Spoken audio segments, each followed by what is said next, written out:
Okay, Assalamualaikum dan selamat sejahtera. Selamat datang ke channel The Rizwan. Hari ini saya nak buat satu video ataupun nak bagi information kepada anda macam mana untuk panduan untuk membeli rumah pertama yang sesuai untuk golongan bujang dan berkeluarga.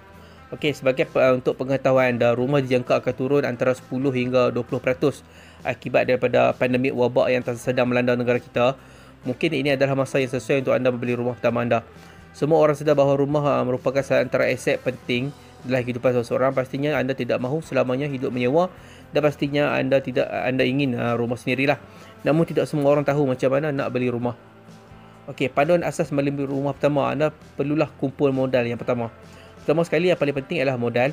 Berapa modal yang kita perlu ada? Okey, untuk beli hartanah, kita memerlukan 10% dari harga rumah untuk deposit dan 5% lagi kos legal fee. Okey, bermaksud kita kena simpan modal 15% lah. Untuk mudah faham, kalau target rumah yang kita nak beli tu 100,000, maka kita kena ada 15%. Bermaksud 15,000 lah, kita kena ada modal 15,000. Okey, 10,000 untuk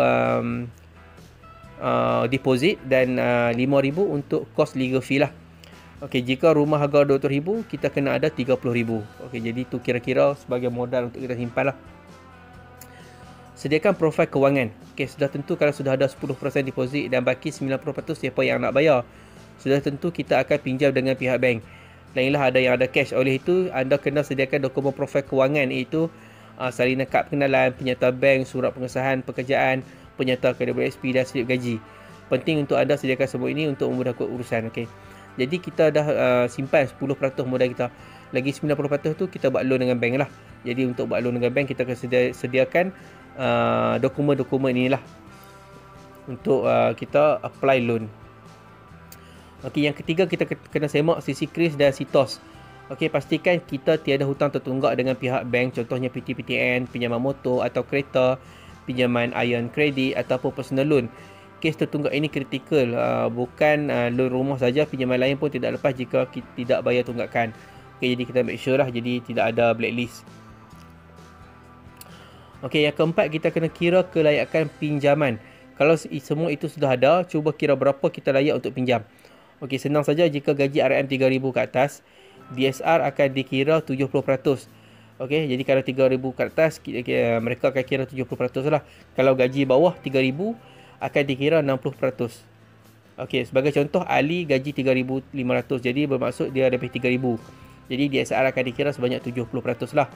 Jadi 70% darab 3,500 akan dapat 2,450. Okey. Kemudian 2,450 tolak dengan Ali punya komitmen. Okey, contoh komitmen Ali adalah 1,450 sebulan. Jadi kena tolak dengan 2,450 lah DSR. Okey, jadi tinggal 1,000. Okey, baki 1,000 tu pula darab dengan 200 akan dapat 200,000. Jadi itulah kelayakan loan Ali yang boleh buat. Itu dipanggil the rule of 200 lah. Jadi Ali layak meminjam loan rumah yang bernilai 200,000 dan ke bawah lah. Jadi ini adalah kira-kira dia untuk kira kelayakan pinjaman. Okey, cari hartanah yang pertama. Sekarang anda sudah ada 1 hingga 4 sudah orang cakap requirement tu sudah penuh. Jadi maka carilah rumah yang anda inginkan, sama ada untuk tinggal ataupun untuk pelaburan. Okey. Okey, yang keenam adalah cari ejen yang sah. Biasanya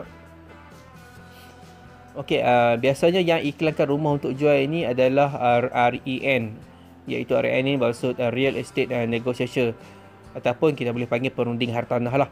Okey, pastikan perunding hartanah ni berdaftar dan mempunyai kad perunding hartanah yang sah. Takut nanti rumah tidak dapat, duit melayang. Minta perunding hartanah itu tunjuk kad REN semasa lawatan rumah.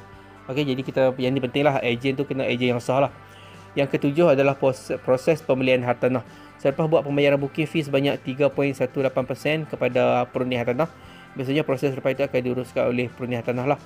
Dia akan aturkan peguam, SPA, banker dan sebagainya. Tugas kita adalah untuk sediakan baki deposit dan segala dokumen seperti yang diberitahu awal tadi. Yang ke-8, proses terima kunci. Akhirnya selepas beberapa bulan, jika semua dokumen lengkap, anda akan dapat kunci rumah lah. Tempoh masa adalah berlainan mengikut jenis pasaran hartanah. Seperti leasehold dan rumah low cost juga akan melambatkan proses. Bagaimanapun selalunya tempoh dalam 6 hingga 12 bulan lah.